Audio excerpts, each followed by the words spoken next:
Olá, bem-vindo ao canal Guerras e Tratados, e a gente vai começar mais um speedrun aqui, que é um quadro que a gente lê algum tratado, algum acordo, algum documento, né, relevante para a política internacional, especialmente para a política externa brasileira, e hoje a gente vai ler o Protocolo de Ushuaia, que se trata do compromisso democrático dentro do âmbito do Mercosul. Nesses speedruns que a gente faz, eu leio de cabo a rabo o documento, né, numa sessão só, mas hoje eu vou fugir um pouquinho da regra porque eu já gravei esse vídeo, mas o programa que eu usei aqui no computador, ele perdeu o vídeo, só ficou o compartilhamento de tela. Então eu acho que eu vou fazer alguma gambiarra, gravar esse vídeo agora e depois colocar o compartilhamento de tela por cima para vocês conseguirem acompanhar a leitura comigo, tá certo?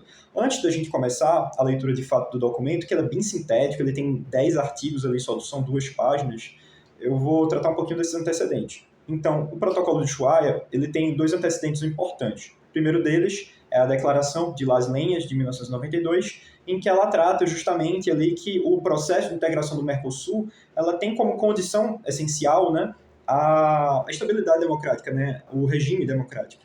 E a outra que é uma declaração sobre o compromisso democrático do Mercosul, de 1996, e que ela ocorreu no contexto de uma tentativa de golpe de Estado no Paraguai, né? Se reafirmando esse princípio de que um elemento indispensável, essencial para a participação nos processos de integração no âmbito do Mercosul é justamente a plena vigência do regime democrático, certo?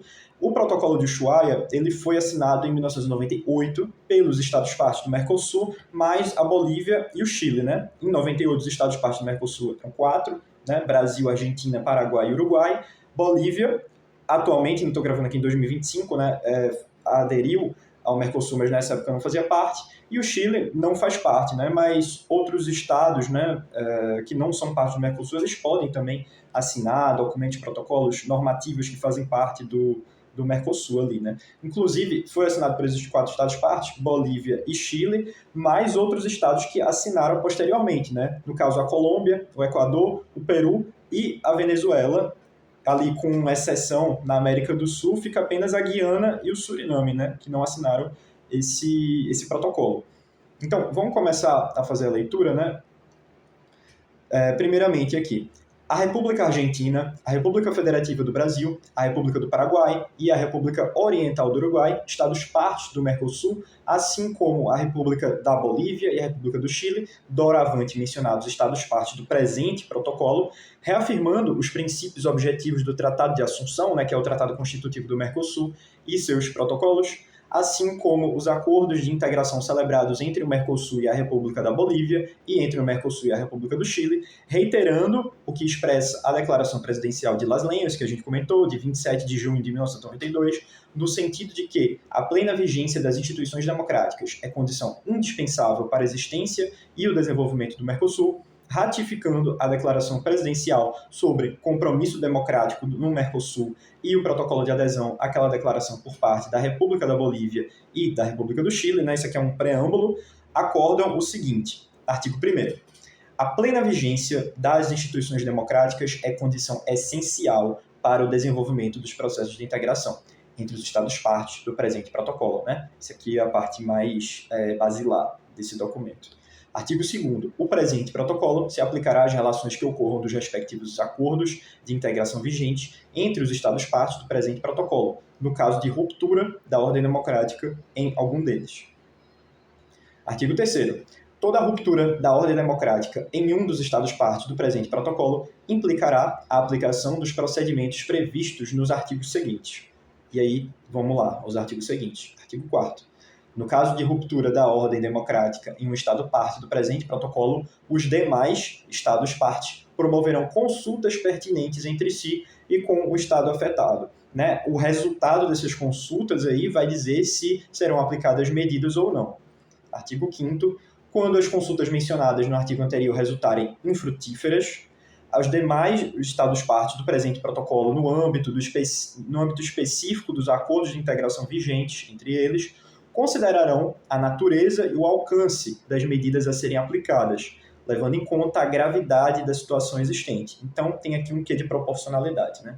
Não é qualquer situação que vai ser colocado medidas ali de suspensão absoluta de todos os processos de integração de todos os órgãos do Mercosul, né, com relação àquele Estado parte. Essas medidas elas vão ser adotadas, né, de acordo com o que os Estados partes acharem pertinentes, né, diante, né, do contexto, da natureza e alcance das medidas, diante da gravidade da situação.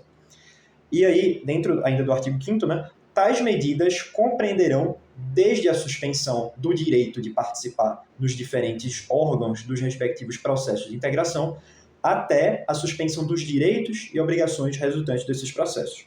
Eu não comentei ali no início, né, mas esse protocolo de Ushuaia ele já foi aplicado 2 vezes. Né? Primeiro com o Paraguai em 2012, no contexto do impeachment do presidente Fernando Lugo, né, e com relação à Venezuela em 2017. No caso do Paraguai, né, essa suspensão foi aplicada, né, o Paraguai foi suspenso do Mercosul, e em 2013, ali, né, 2012 a 2013, o Paraguai já retornou ao Mercosul. No caso da Venezuela, desde 2017, por conta da crise institucional, né, que o país vivencia, ele ainda continua suspensa, né, do Mercosul. Vamos ali prosseguir para o artigo 6º.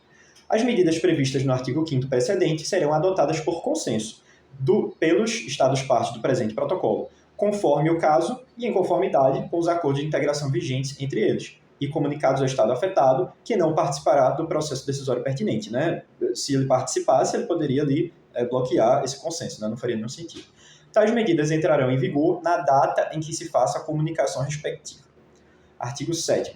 As medidas a que se refere o artigo 5º, que foi aquilo que a gente leu, né? Desde a suspensão, os direitos, artigo 5º aplicadas ao Estado parte afetado cessarão a partir da data da comunicação a tal Estado da concordância dos Estados que adotaram tais medidas de que se verificou o pleno restabelecimento da ordem democrática, que deverá ocorrer tão logo o restabelecimento seja efetivo. Foi isso que ocorreu com o Paraguai, por exemplo. Né?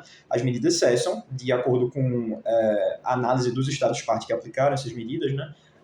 Do contexto, né, da ocasião do pleno restabelecimento da ordem democrática.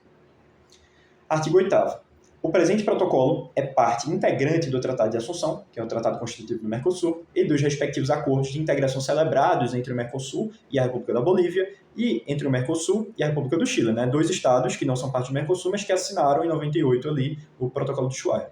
Artigo 9. O presente protocolo se aplicará aos acordos de integração que venham a ser, no futuro, celebrados entre o Mercosul e a Bolívia, o Mercosul e o Chile, e entre os 6 Estados-partes desse protocolo, de que se deverá fazer menção expressa em tais instrumentos.